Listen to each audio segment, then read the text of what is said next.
Para fabricar un auto que mide apenas unos centímetros, hace falta diseño 3D, moldes de acero carísimos, metal fundido a presión y una línea capaz de repetir el mismo gesto millones de veces sin fallar.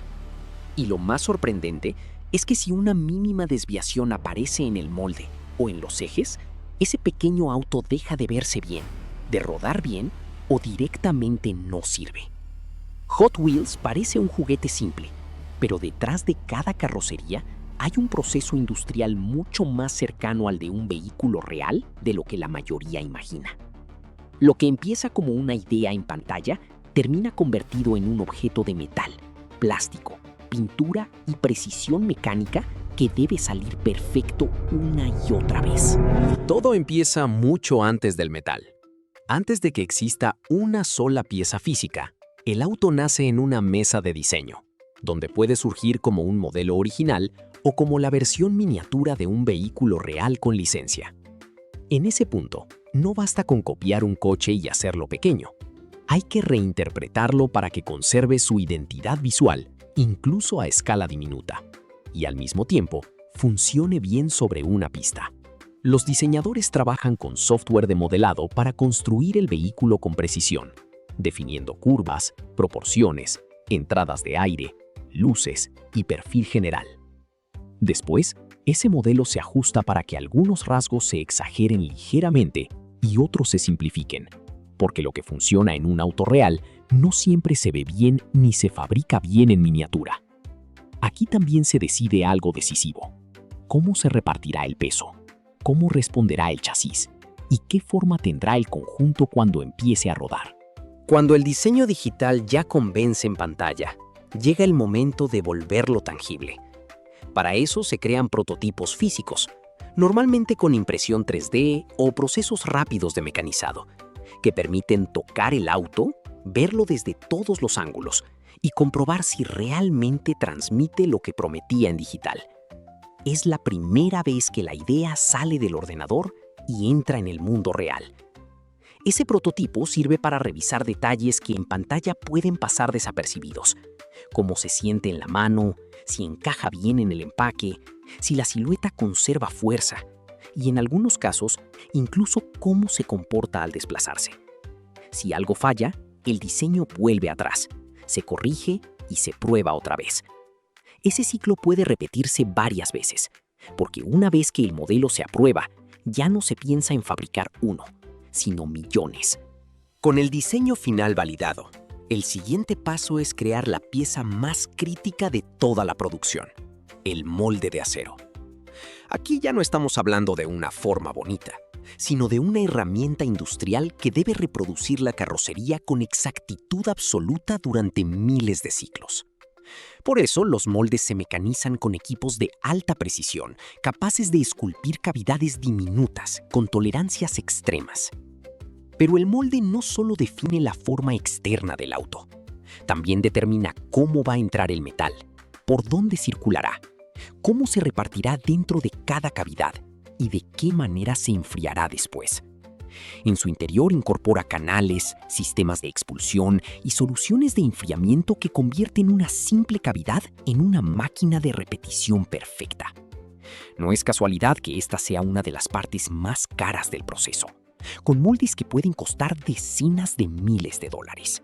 Una vez que el molde está listo, llega a una de las fases más visuales de toda la fábrica: la fundición a presión. La carrocería principal no nace del plástico, sino de una aleación metálica basada en zinc, elegida porque fluye bien, se solidifica rápido y captura detalles muy finos. Esa mezcla se calienta hasta volverse un líquido denso y brillante, que debe mantenerse en un rango exacto de temperatura. Si el metal está demasiado frío, no llenará bien el molde. Si está demasiado caliente, puede generar defectos que arruinen la pieza. Por eso, cuando entra en la máquina, no se vierte lentamente. Se inyecta a gran presión dentro del molde para llenar cada rincón en fracciones de segundo. Ahí ocurre la transformación central del proceso, porque una idea digital se convierte por fin en una carrocería metálica real. Pero salir del molde no significa estar terminado. La pieza recién formada aún conserva restos del sistema de inyección, pequeñas rebabas y excedentes metálicos que deben eliminarse para dejar la superficie limpia. Es una etapa menos vistosa que la fundición, pero igual de importante, porque aquí se corrigen imperfecciones antes de que el auto avance a su fase estética. Las carrocerías pasan por corte, recorte, cepillado o pulido ligero según el acabado necesario. En paralelo, esta fase funciona como un primer filtro de calidad. Si una pieza salió doblada, incompleta o con defectos visibles, se retira de inmediato y el material puede volver a fundirse para reutilizarse. Hasta aquí solo tenemos estructura, una base precisa y resistente, pero todavía sin identidad. La siguiente transformación no cambia la forma del auto, pero sí cambia por completo su presencia. Después de la limpieza, las carrocerías se preparan para recibir imprimación y pintura, porque el acabado visual de un Hot Wheels no depende solo del color, sino de la uniformidad, el brillo y la resistencia del recubrimiento. Lo que parece una capa simple, en realidad es una secuencia muy controlada. Brazos o sistemas automáticos aplican capas de pintura de esmalte sobre cada carrocería. Y en muchos modelos se añade una base más una capa final protectora. Algunas versiones reciben acabados más especiales, con tonos metálicos, colores tipo caramelo o efectos visuales que las vuelven instantáneamente reconocibles. Después, el secado y la fijación deben controlarse con precisión para evitar burbujas, grietas o superficies irregulares. Cuando la pintura ya está sentada, entra una de las etapas que más personalidad le da al producto, la tampografía. Aquí aparecen faros, franjas, logotipos, emblemas y pequeños gráficos que convierten una carrocería pintada en un modelo identificable a primera vista. Es un proceso delicado, porque las superficies no son planas y cada detalle debe caer exactamente en el punto correcto. Para lograrlo, se usa un tampón flexible que recoge tinta de una placa y la transfiere sobre el metal con gran precisión. Si el diseño tiene varios colores, el auto puede pasar varias veces por esta fase, y cada pasada debe alinearse perfectamente con la anterior. Un pequeño desfase basta para arruinar todo el acabado, así que la apariencia final depende tanto de la estética como de la precisión mecánica del proceso. Mientras la carrocería metálica recibe su identidad visual, otras partes del auto se fabrican por separado en plástico. Aquí nacen el chasis, el interior, el parabrisas y varias piezas pequeñas que completan el conjunto. Aunque suelen pasar más desapercibidas, estas partes son claves para que el auto no sea solo una carcasa atractiva, sino un objeto funcional. El chasis debe ser ligero y resistente al mismo tiempo. El interior añade forma y profundidad al modelo, mientras que el parabrisas transparente se moldea aparte para encajar después con precisión. Las ruedas, por su parte, son más complejas de lo que parecen. Se montan sobre ejes metálicos y están pensadas para minimizar la fricción, porque parte de la identidad de Hot Wheels siempre ha sido rodar más rápido y más suave que otros autos de juguete. Con todas las piezas listas, la línea entra en su etapa más decisiva, el ensamblaje final. Aquí convergen carrocería, chasis, ejes, ruedas, interior y parabrisas en una secuencia sincronizada donde cada movimiento importa. Lo que hasta ahora eran componentes separados empieza a convertirse en un auto real. Primero se integran los elementos internos y el chasis. Luego se colocan los ejes y las ruedas con la alineación correcta. Y por último se une la carrocería al conjunto mediante presión o sistemas de fijación permanentes. En esta fase no solo se busca que todo encaje, sino que el vehículo conserve resistencia, ligereza y buen desempeño en pista. Es aquí donde el proceso revela su objetivo verdadero: no fabricar una miniatura estática, sino un objeto pequeño diseñado para moverse bien. El último tramo del recorrido decide qué autos llegan realmente al mundo exterior.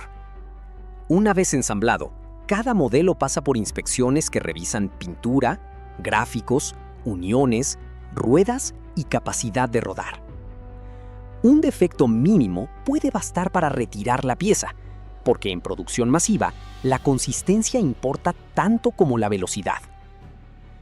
Solo después de superar esas pruebas, los autos pasan al empaque clásico de Hot Wheels, con su blister transparente y su tarjeta ilustrada.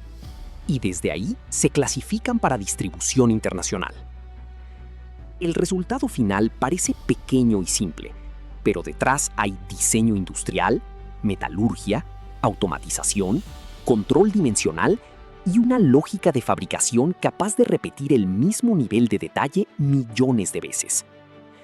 Por eso, aunque cada auto mida apenas unos centímetros, el proceso que lo crea pertenece por completo al mundo de la gran industria. ¿Sabías que existe una sal que no proviene del mar, sino de una antigua cadena montañosa que alguna vez estuvo sumergida bajo el océano? Es rosa, se extrae a mano y ha estado atrapada bajo tierra durante más de 250 millones de años. Hoy hablaremos de la sal del Himalaya, también conocida como el oro rosa de Pakistán.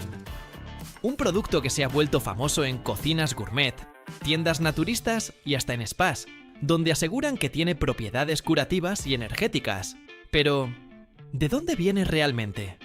¿Cómo se extrae y procesa esta sal milenaria? Y sobre todo, ¿es tan especial como dicen? ¿O solo es marketing? Prepárate para adentrarte en el corazón de las montañas del Himalaya, donde enormes minas subterráneas revelan uno de los tesoros más antiguos del planeta. Esto es, así se produce la sal del Himalaya en gigantescas cantidades. El origen milenario de la sal rosa. Para entender la singularidad de esta sal, tenemos que viajar atrás en el tiempo, mucho antes de que los primeros humanos caminaran sobre la Tierra. Hace unos 250 millones de años, un antiguo mar cubría lo que hoy conocemos como la región del Punyab, en Pakistán. Cuando ese mar se evaporó, dejó tras de sí gruesas capas de sal, que quedaron enterradas por los movimientos tectónicos que formaron el Himalaya. El resultado: enormes depósitos de sal fosilizada, protegida del aire, la humedad y la contaminación durante eras geológicas completas. A diferencia de la sal marina, la sal del Himalaya no ha estado expuesta a microplásticos ni contaminantes modernos.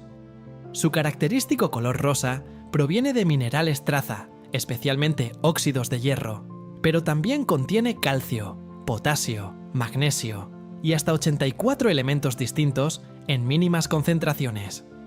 Algunos aseguran que estas pequeñas impurezas son lo que la convierte en una opción más saludable. Aunque científicamente, su composición es casi idéntica a la sal común, compuesta en un 98% por cloruro de sodio. Pero lo verdaderamente fascinante no es su color, sino cómo se extrae. Extracción en las minas de Keura, Pakistán.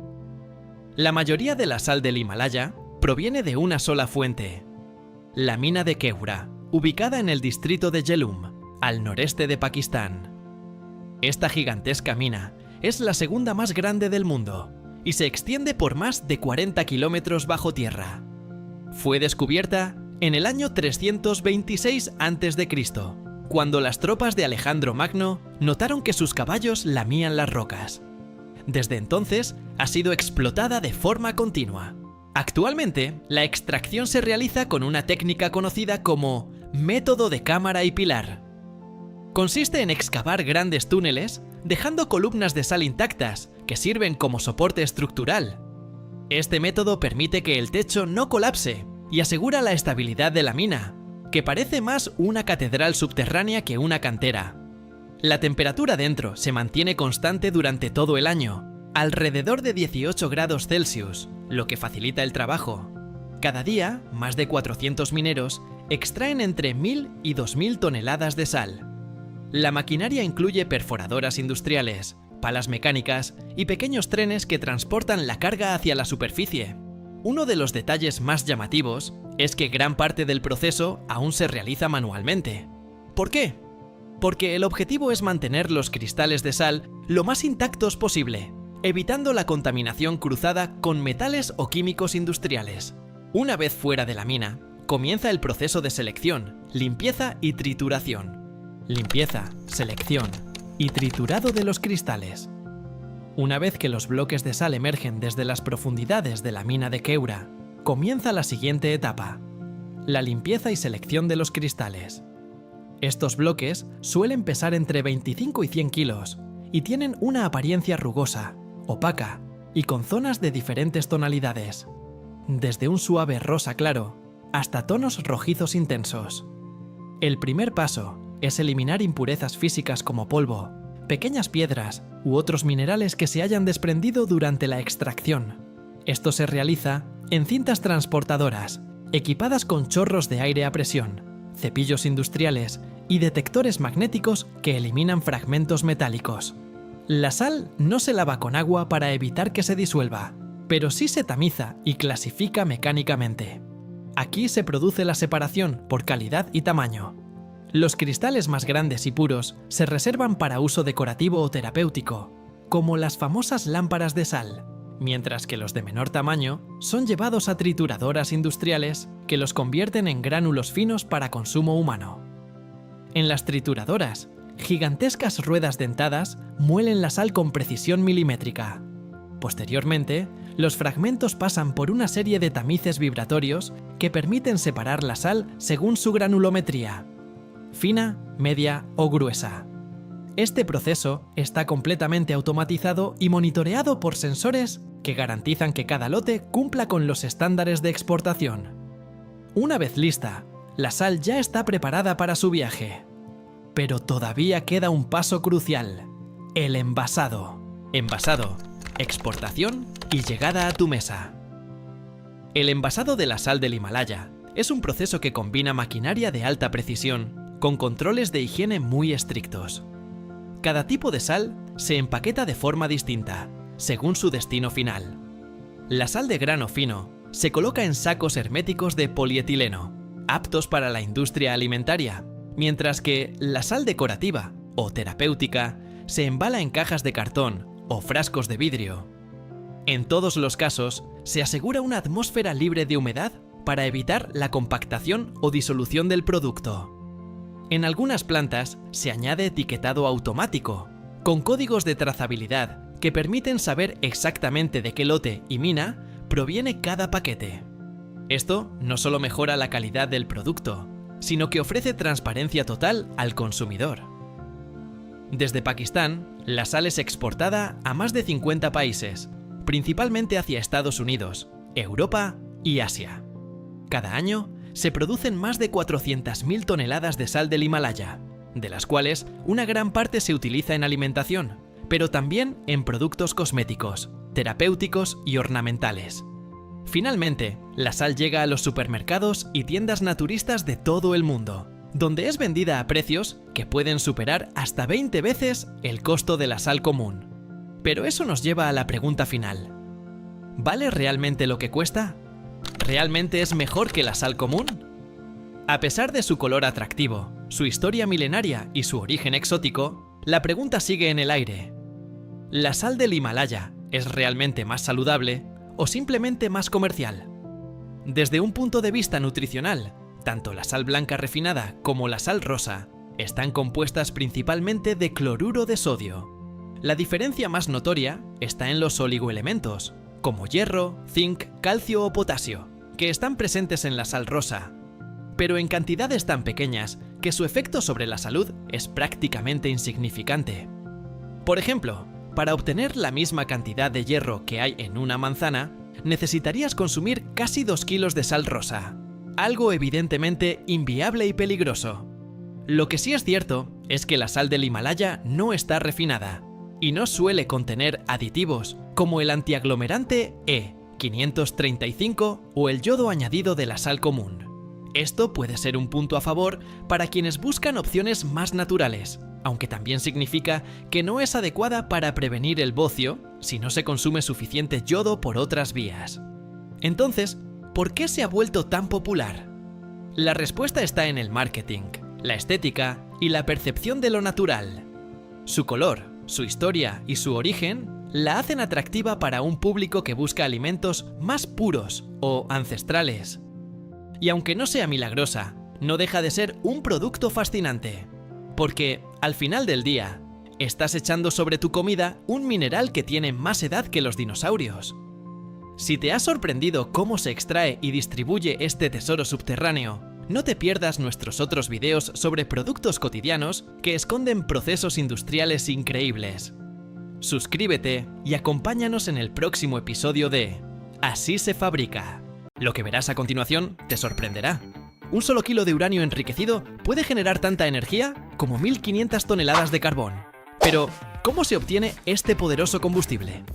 El uranio es uno de los elementos más valiosos y peligrosos del planeta. Sin él, las centrales nucleares no podrían generar electricidad para millones de hogares. Pero extraerlo y transformarlo en combustible es un proceso extremadamente complejo y meticuloso.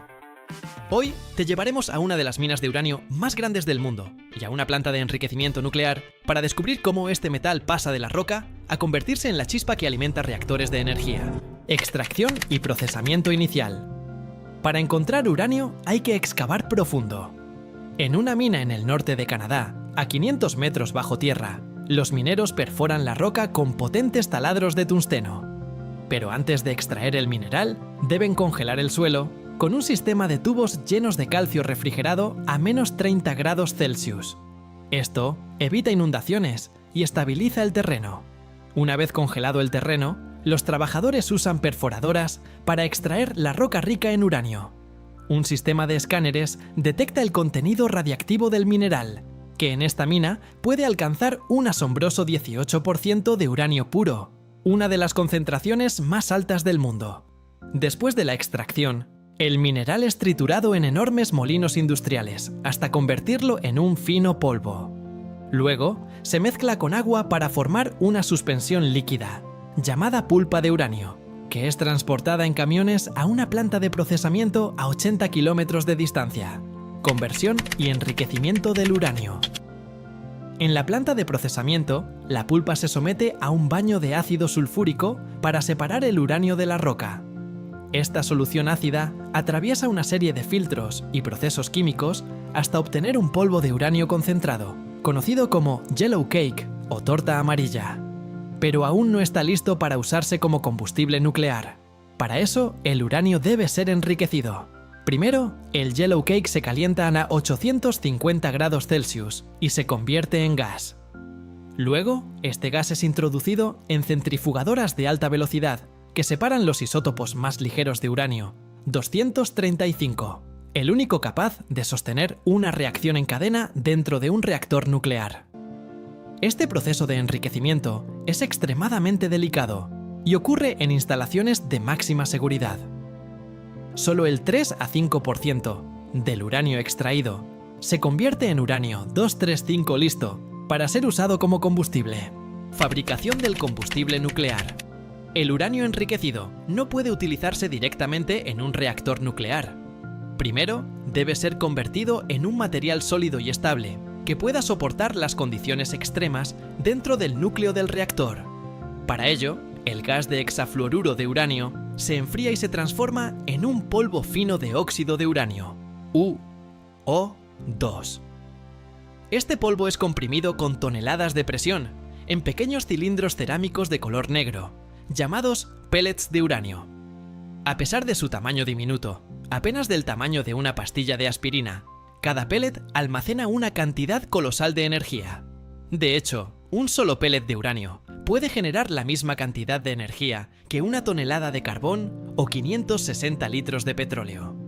Una vez moldeados, los pellets son sometidos a un proceso de sinterización en hornos industriales que alcanzan temperaturas superiores a los 1700 grados Celsius. Este tratamiento térmico endurece los pellets y aumenta su densidad, lo que mejora su eficiencia energética y su durabilidad dentro del reactor. Después de este proceso, los pellets se introducen en largos tubos metálicos, hechos de una aleación especial de circonio, un material elegido por su alta resistencia al calor y su transparencia a los neutrones. Estos tubos, llamados varillas de combustible, son sellados herméticamente para evitar cualquier fuga de material radiactivo. Finalmente, se agrupan cientos de estas varillas en grandes estructuras metálicas llamadas haces de combustible. cada una conteniendo suficiente uranio para suministrar energía a 100 hogares durante un año entero.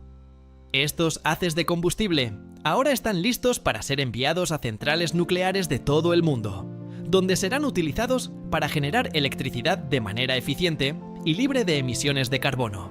Uso en los reactores nucleares.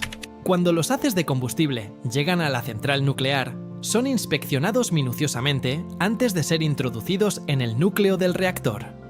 Un reactor nuclear típico puede contener hasta 5.760 varillas de combustible, distribuidas dentro de cientos de tubos de reacción. El proceso de generación de energía en una central nuclear comienza cuando los núcleos de uranio 235 dentro de los pelés de combustible son bombardeados por neutrones. Esto provoca una reacción en cadena conocida como fisión nuclear.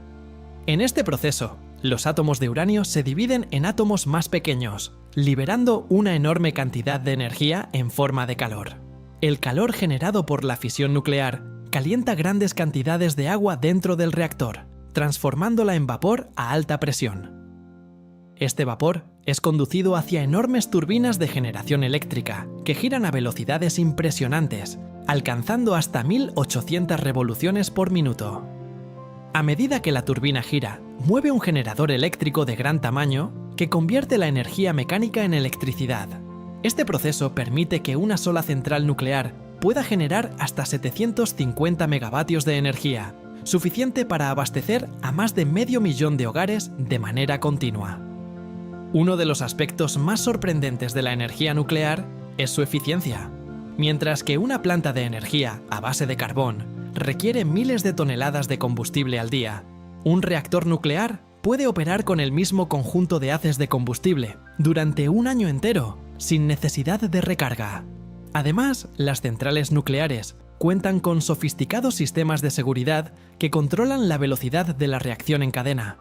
Si la temperatura o la presión aumentan demasiado rápido, el reactor se apaga automáticamente para evitar un sobrecalentamiento.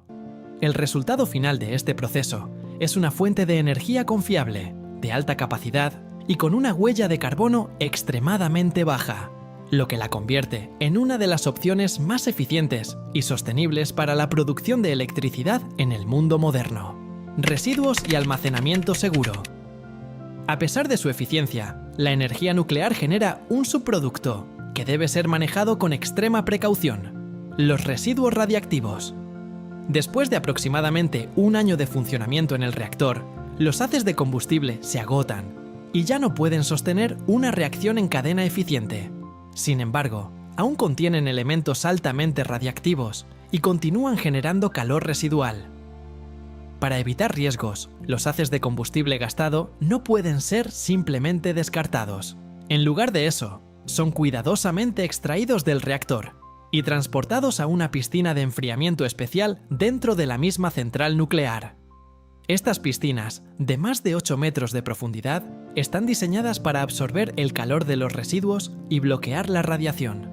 Los haces de combustible permanecen sumergidos en agua durante al menos 10 años. Durante este tiempo, su temperatura disminuye gradualmente y sus niveles de radiactividad comienzan a reducirse. Sin embargo, incluso después de una década de enfriamiento, estos residuos siguen siendo peligrosos y deben ser almacenados en instalaciones especializadas de seguridad. Algunas centrales nucleares optan por el almacenamiento en seco, donde los haces de combustible se sellan en contenedores de acero y concreto altamente blindados. Estos contenedores son diseñados para resistir terremotos, inundaciones y cualquier otro desastre natural, garantizando que la radiación no escape al medio ambiente. A largo plazo, la gestión de los residuos nucleares sigue siendo un desafío global. Algunos países han comenzado a explorar tecnologías de reciclaje de combustible nuclear para reutilizar parte del material radiactivo, mientras que otros están construyendo depósitos geológicos profundos donde los residuos pueden permanecer sellados por miles de años sin riesgo de contaminación. Aunque la gestión de estos residuos es compleja, la energía nuclear sigue siendo una de las fuentes de electricidad más confiables y con menor impacto ambiental en comparación con los combustibles fósiles. Con el avance de nuevas tecnologías, es posible que en el futuro encontremos formas aún más seguras y eficientes de manejar estos residuos, asegurando que la energía nuclear continúe siendo una solución viable para las próximas generaciones. Así es como el uranio, una roca extraída del subsuelo, se transforma en una de las fuentes de energía más potentes del mundo. Sin este proceso, las plantas nucleares no podrían generar electricidad para millones de personas. Si te pareció increíble la transformación del uranio, imagina lo que ocurre con otros metales utilizados en la industria. Descubre más sobre estos procesos en nuestros próximos videos. No olvides suscribirte y activar la campanita para no perderte más contenido fascinante. Nos vemos en el próximo video. ¿Sabías que la energía que usas para cocinar tu comida o calentar tu ducha comenzó a formarse hace cientos de millones de años? Lo que hoy conocemos como gas natural no es simplemente aire comprimido bajo tierra, es el resultado de un proceso geológico tan antiguo como misterioso. Y aunque lo usamos a diario, pocos saben cómo llega desde las profundidades del subsuelo hasta nuestros hogares. Prepárate para descubrir un viaje que comienza en el fondo de los océanos prehistóricos y termina iluminando nuestras ciudades modernas. Esto es, así se produce el gas natural en enormes cantidades. Formación del gas natural a lo largo de millones de años. Todo comienza hace más de 300 millones de años, cuando vastas extensiones de océanos cubrían gran parte de la Tierra. En esos mares primitivos, la vida microscópica prosperaba.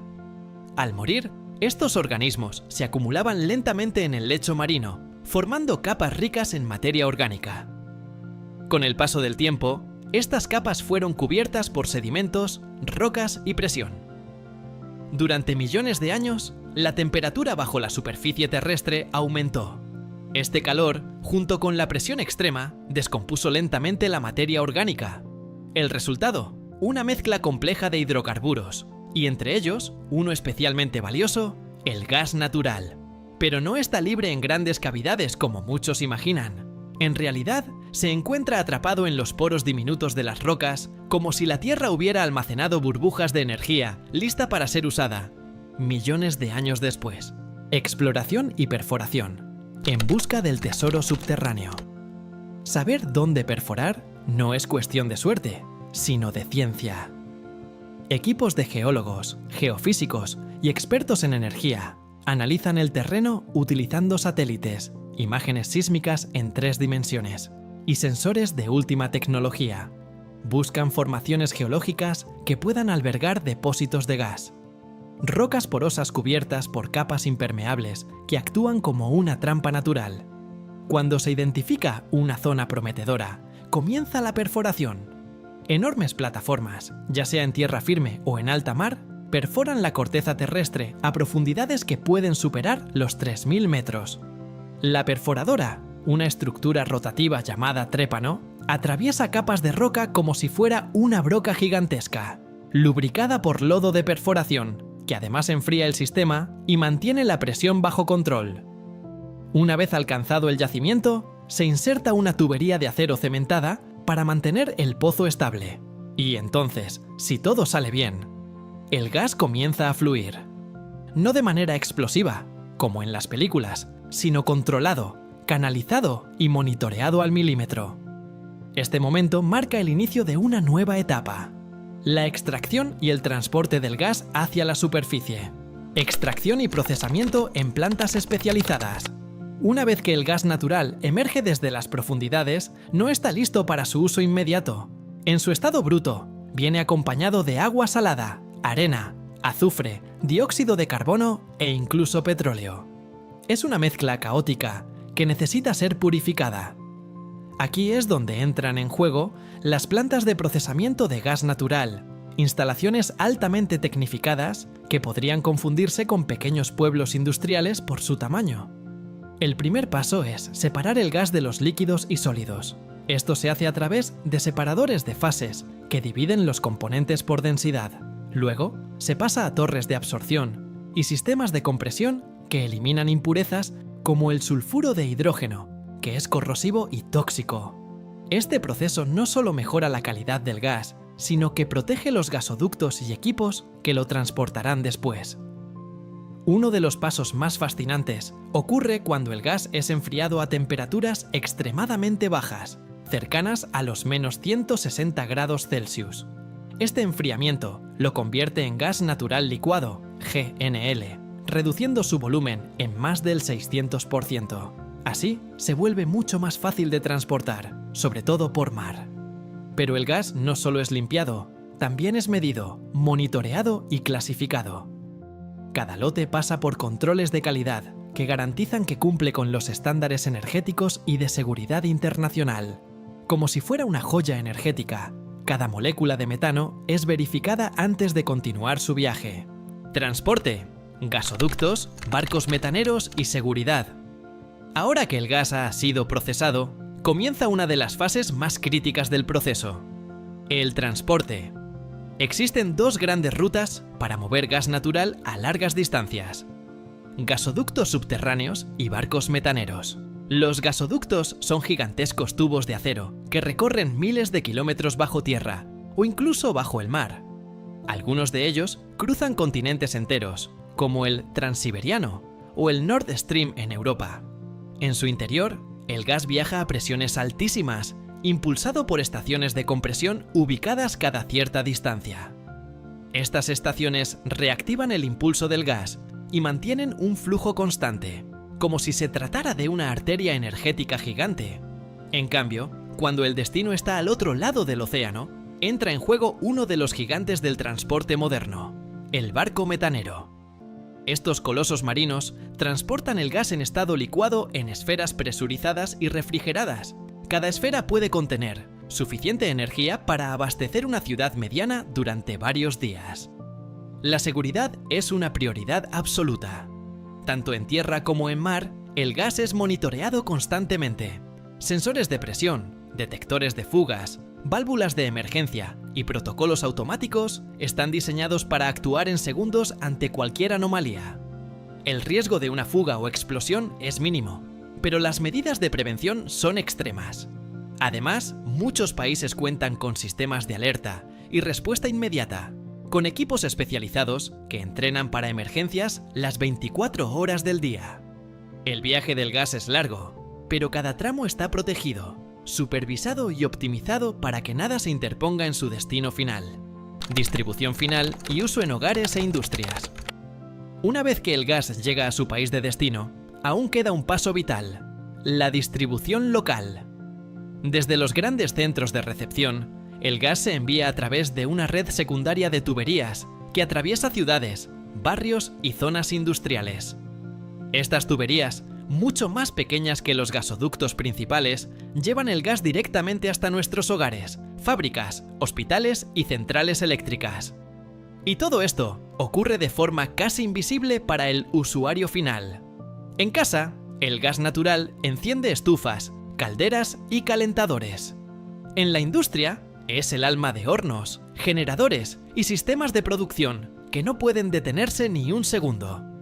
También se usa como materia prima en la industria química, especialmente para fabricar fertilizantes, plásticos, metanol y otros compuestos esenciales. Además, en algunos países, el gas natural es utilizado como combustible para vehículos en forma de GNC, gas natural comprimido, una alternativa más limpia al diésel o la gasolina. El gas que salió hace semanas desde un pozo remoto a miles de metros de profundidad termina transformándose en calor, energía y movimiento en nuestra vida diaria. Y lo más sorprendente es que todo este proceso ocurre constantemente, las 24 horas del día, los 365 días del año. El viaje invisible que mueve el mundo. Desde microorganismos prehistóricos hasta tu cocina moderna, el gas natural ha recorrido un viaje épico. Ha sido comprimido por la Tierra, descubierto por la ciencia, extraído por ingeniería de vanguardia y transportado con una precisión asombrosa. Y aunque no lo veas, es parte esencial del mundo actual. Calienta nuestros hogares, mueve nuestras industrias y alimenta nuestra economía. Ahora que sabes todo lo que ocurre tras una simple llama azul, ¿no te parece aún más impresionante? Si te gustó este viaje al corazón de la energía, suscríbete y descubre cómo se fabrica todo lo que te rodea. El conocimiento también es poder. Y lo que viene en el próximo video te dejará sin aliento. El aluminio es uno de los metales más utilizados en el mundo moderno. Está presente en aviones, automóviles, envases de bebidas y hasta en nuestros teléfonos móviles. Pero, ¿alguna vez te has preguntado cómo se obtiene este metal ligero y resistente? Su proceso de fabricación es complejo y requiere tecnología avanzada. En este video exploraremos el fascinante recorrido del aluminio desde su origen en la naturaleza hasta convertirse en un material indispensable en nuestras vidas. El aluminio no se encuentra puro en la naturaleza. Se extrae de un mineral llamado bauxita, el cual pasa por una serie de transformaciones químicas e industriales hasta convertirse en el metal brillante y versátil que todos conocemos. Hoy te llevaremos paso a paso por este increíble proceso, explorando cada etapa con detalle. Historia del aluminio y su importancia global. Aunque hoy el aluminio es un material común, hubo un tiempo en que era considerado más valioso que el oro. En el siglo XIX, los primeros métodos para obtener aluminio eran tan costosos y laboriosos que solo la realeza y los más ricos podían permitirse objetos de este metal.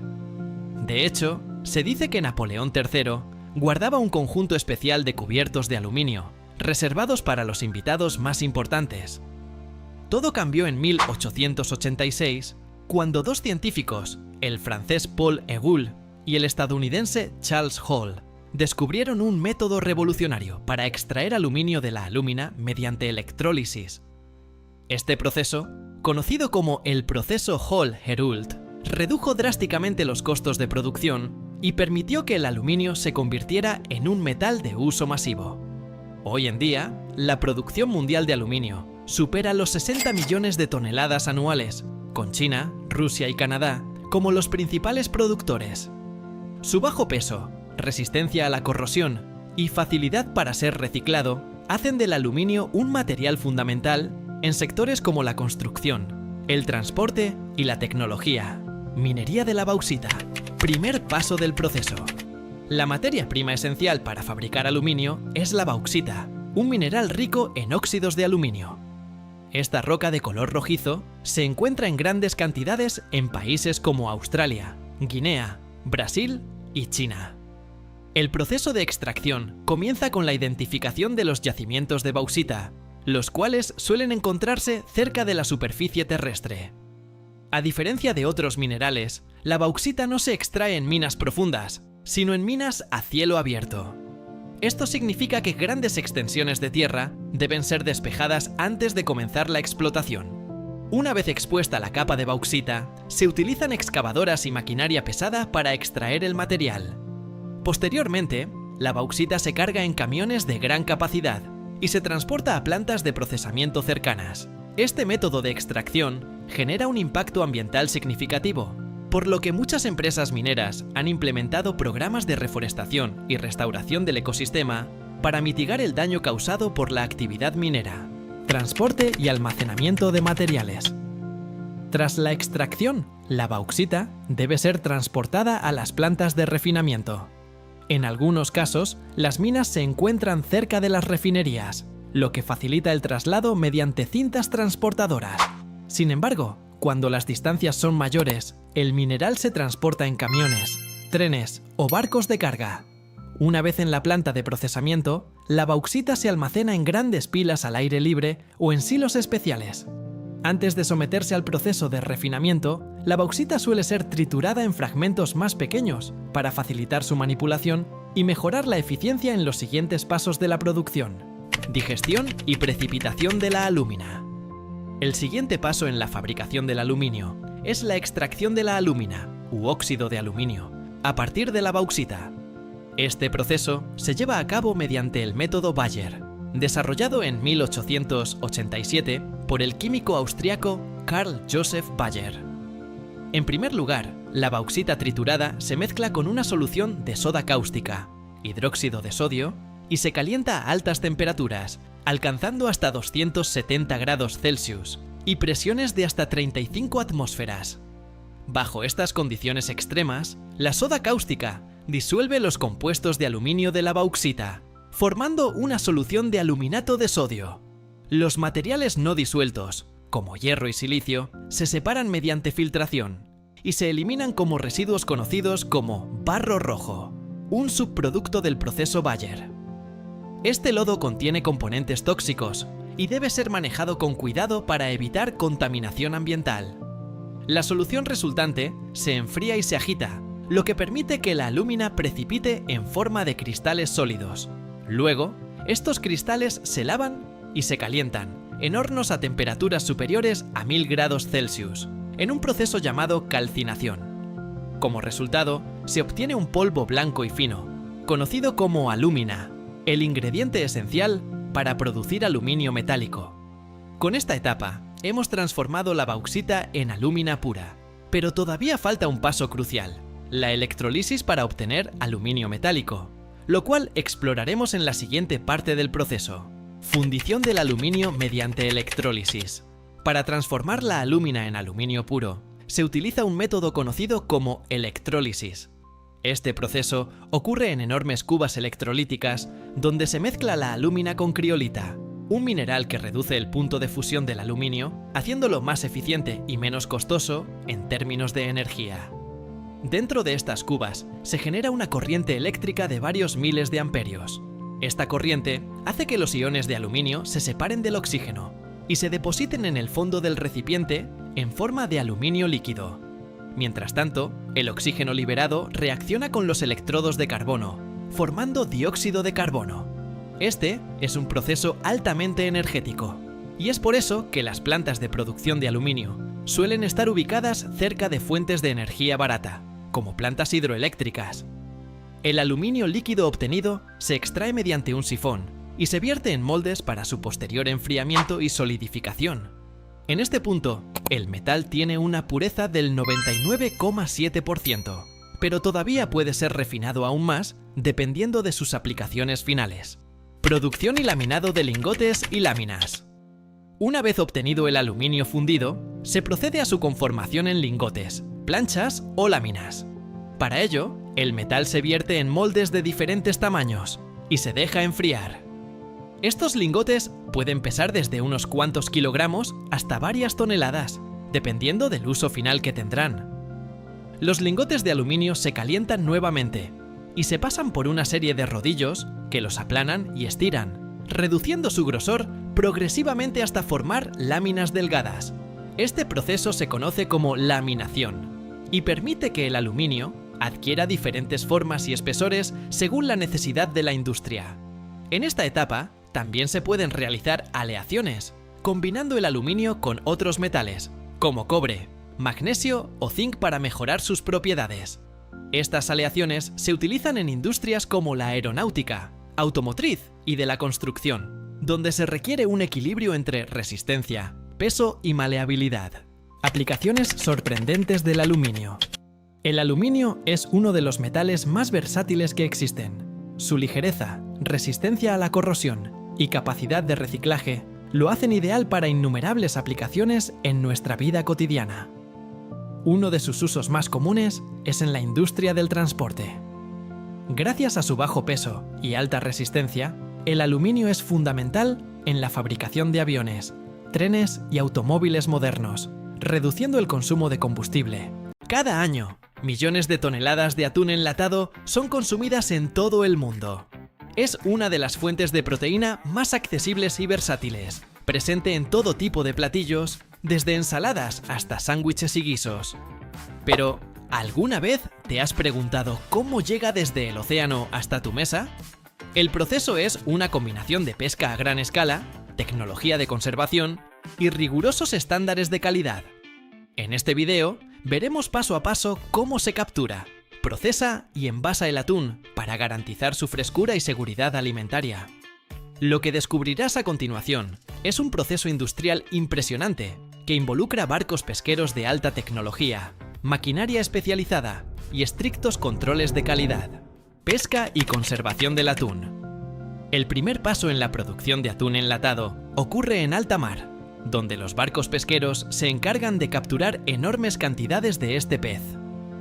Existen varios métodos de pesca, pero los más utilizados en la industria del atún son la pesca con cerco y la pesca con palangre. Pesca con cerco. Se utiliza una gran red que rodea bancos enteros de atún. Una vez que el cardumen está dentro, la parte inferior de la red se cierra, atrapando a los peces. Este método es rápido y eficiente, permitiendo capturas masivas en poco tiempo. Pesca con palangre. Consiste en una línea principal, con cientos o miles de anzuelos. Este método es más selectivo, permitiendo capturar atunes de mayor tamaño y calidad. Después de la captura, el atún se conserva en enormes cámaras de refrigeración, a temperaturas de hasta menos 40 grados Celsius. Esta congelación rápida es esencial para preservar la calidad del pescado y evitar el crecimiento de bacterias. Transporte y recepción en la fábrica. Después de ser capturado y almacenado en cámaras de refrigeración en alta mar, el atún es transportado en camiones especializados hasta las fábricas de procesamiento. Este traslado es una fase crítica, ya que la frescura del pescado depende de mantener una cadena de frío estricta. Los camiones refrigerados operan a temperaturas controladas de entre menos 18 grados Celsius y menos 40 grados Celsius para evitar la proliferación de bacterias y preservar la textura y el sabor del pescado. Cualquier interrupción en esta cadena de frío podría comprometer la calidad del producto final, por lo que los sistemas de monitoreo registran continuamente la temperatura a lo largo del trayecto. Al llegar a la fábrica, los lotes de atún son descargados con grúas mecánicas o cintas transportadoras y se someten a un riguroso proceso de inspección. Este control de calidad es fundamental y se lleva a cabo en varias etapas: revisión visual y olfativa.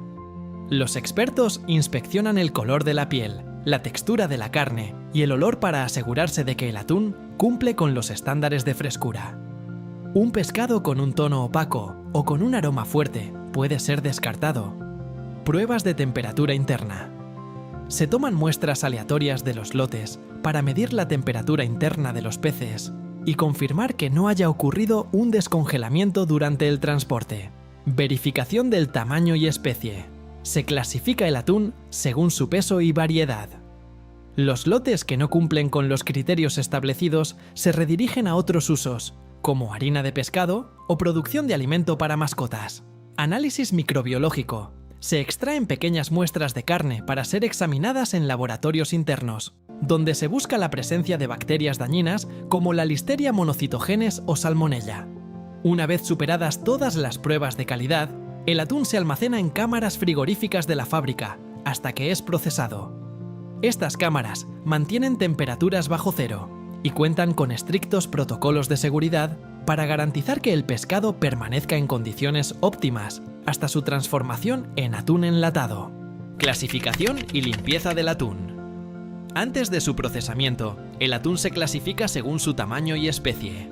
Existen varias variedades de atún, pero las más comunes enlatadas son: atún aleta amarilla. Es una de las variedades más utilizadas por su carne firme y sabor suave. Atún listado. Se usa principalmente en productos comerciales debido a su abundancia y menor costo. Atún blanco o albacora. Se encuentra en latas premium debido a su carne clara y textura más suave. Una vez clasificado, el atún se traslada a la línea de procesamiento, donde se eliminan la cabeza, las vísceras y las aletas. Este procedimiento se realiza con cuchillas de alta precisión y chorros de agua a presión. Posteriormente, el pescado se lava minuciosamente para eliminar cualquier residuo de sangre o impurezas. Precocinado y enfriamiento. Antes de ser enlatado, el atún es precocinado en hornos industriales a temperaturas de entre 100 y 150 grados Celsius. Este proceso dura varias horas y cumple varias funciones importantes. Facilita la separación de la carne de la piel y los huesos. Elimina microorganismos y bacterias. Reduce el contenido de agua para mejorar la textura del atún enlatado. Una vez que el atún ha sido cocido, se deja enfriar en bandejas de acero inoxidable. Este enfriamiento rápido es crucial para evitar que el pescado se siga cocinando con su propio calor residual. Desmenuzado y selección de la carne. Después de la cocción y el enfriamiento del atún, se inicia el proceso de desmenuzado y selección de la carne, una de las etapas más laboriosas de la producción. En esta fase, el objetivo es separar la carne comestible de las espinas, la piel y los restos no aprovechables. El atún cocido se transporta en cintas transportadoras hacia estaciones de despiece, donde operarios altamente capacitados trabajan manualmente o con ayuda de maquinaria especializada. Dependiendo del tipo de presentación final del producto, la carne se clasifica en 3 categorías principales. Lomos enteros. Se reservan para las latas premium, donde el atún se presenta en filetes grandes y compactos. Trozos medianos. Utilizados en la mayoría de las latas estándar, estos fragmentos de carne conservan su textura firme y se mezclan con aceites o agua. Carne desmenuzada o triturada. Se destina a productos más económicos o mezclas con otros ingredientes, como ensaladas de atún enlatadas. La selección de la carne es un proceso meticuloso. Se utilizan bandas transportadoras, con sensores ópticos que detectan y eliminan cualquier espina o fragmento de piel que haya quedado adherido a la carne. Además, algunas fábricas emplean sistemas de filtrado con rayos X para garantizar que el producto final esté completamente libre de impurezas. Una vez que la carne ha sido seleccionada y clasificada, pasa por un proceso de pesaje automatizado. Cada lote de carne se distribuye en porciones exactas para asegurar que cada lata contenga la cantidad precisa de atún, evitando desperdicios y cumpliendo con las regulaciones de etiquetado de peso neto. En esta etapa, también se pueden realizar pruebas sensoriales adicionales. Equipos de control de calidad toman muestras aleatorias y evalúan el color, la textura y el sabor de la carne para garantizar que cumpla con los estándares establecidos.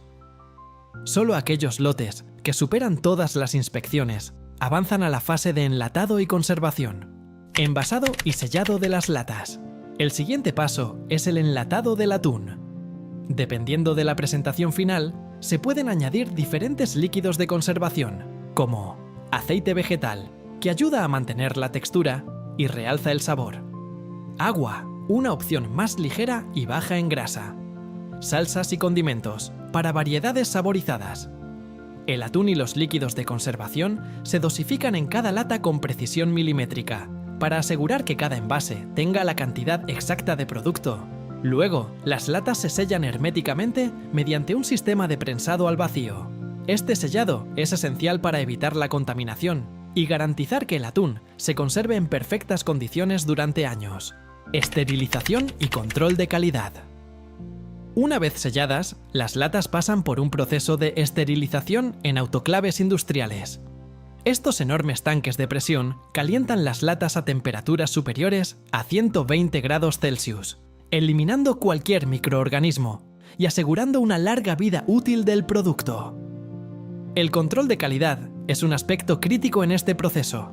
Se realizan pruebas en cada lote para verificar que las latas estén bien selladas y que el contenido cumpla con los estándares de seguridad alimentaria.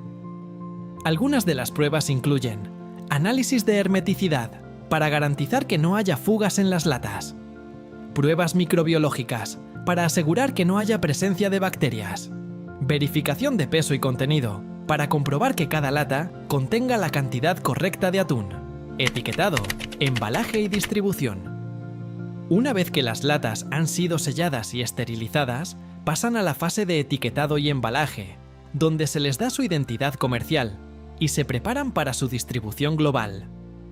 Etiquetado de las latas. Las fábricas utilizan máquinas de etiquetado automatizadas que trabajan a una velocidad impresionante, pudiendo procesar miles de latas por minuto. Estas máquinas aplican etiquetas adhesivas o envolventes que contienen información clave sobre el producto, incluyendo marca y nombre comercial, tipo de atún, aleta amarilla, listado, blanco, etc. Ingredientes y líquidos de conservación, agua, aceite, salsas. Información nutricional, como cantidad de proteínas, grasas y calorías por porción. Fecha de caducidad y código de lote, fundamentales para rastrear la producción en caso de problemas de calidad. Cada etiqueta debe estar perfectamente alineada y adherida, por lo que sensores ópticos verifican que no haya etiquetas torcidas, dañadas o mal impresas antes de que las latas pasen al siguiente proceso. Embalaje y paletización. Después del etiquetado, las latas se agrupan en paquetes de distintas presentaciones, individuales paquetes de 3 o 6 unidades o grandes cajas para venta al por mayor. El embalaje debe cumplir con varios criterios: protección contra golpes y caídas durante el transporte, información visible sobre el contenido y su destino, optimización del espacio para facilitar el almacenamiento. Para ello, se utilizan cajas de cartón reforzado y plástico termoencogible que envuelven los paquetes. Las cajas son organizadas en pallets y aseguradas con film plástico para su almacenamiento en almacenes de distribución. Distribución a nivel global. El atún enlatado es un producto con demanda mundial, por lo que las fábricas distribuyen su producción a supermercados, restaurantes y distribuidores en distintos países. El transporte puede realizarse por 3 vías principales. Transporte terrestre. Camiones refrigerados llevan los productos a supermercados y centros de distribución dentro del mismo país. Transporte marítimo. Contenedores sellados transportan grandes volúmenes de atún a otros continentes. Estas cargas viajan en barcos de carga, equipados con sistemas de temperatura controlada. Transporte aéreo. Para pedidos urgentes o mercados con alta demanda, algunas compañías optan por el envío de lotes pequeños en aviones de carga. Antes de su distribución, cada lote de atún pasa por un último control de calidad, donde se revisa que no haya daños en el embalaje ni errores en el etiquetado. Solo después de superar todas estas inspecciones, los productos son enviados a su destino final, listos para llegar a las estanterías de los supermercados y finalmente a la mesa de los consumidores. Este meticuloso proceso garantiza que el atún enlatado mantenga su frescura, calidad y seguridad alimentaria sin importar en qué parte del mundo sea consumido. El atún enlatado es el resultado de un proceso industrial que combina tecnología avanzada con rigurosos controles de calidad.